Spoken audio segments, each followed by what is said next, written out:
তুমি নাচা মানছো মামার থেকে।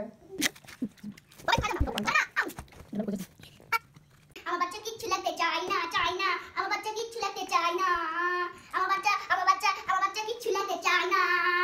আমার বাচ্চা কিচ্ছু লাগতে চায় না, চায় না। আমার বাচ্চা কিচ্ছু লাগতে চায় না, চায় না। আমার বাচ্চা কিচ্ছু লাগতে চায় না।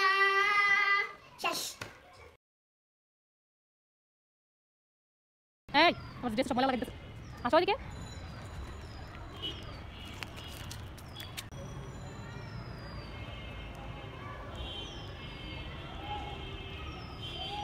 এখন বাজে রাত 12টা 27। এখন মাত্র ফুল স্পিডে গ্যাস আসছে। এই হচ্ছে আগেরটা জানতে হচ্ছে অবস্থা। গ্যাসের অবস্থা সারাটা দিন গ্যাসে কষ্ট করতাম। আমার কাছে গ্যাস এই গ্যাস কিন্তু এই গ্যাসটা আমার কোনো দরকার নেই। পানিটা বসেছি না অসুবিধা জন্য তুমি পানি লাগবে ফুটে গেছে খাওয়া যাবে। দেখছো পিছন থেকে লেখা নিচে সামনে দিয়ে আমার কাছে এসে বসো, আমার লেখা দেখা দিবে। ছোটবেলা কেমন ছিল কথা জানি আমি পড়ছো না এখন কথা শোনা হয়ে যায়। ভিডিওটা তার প্রমাণ থাকবে ফ্লোরে গিয়ে বসছে পিছন থেকে লিখবো আর শেষ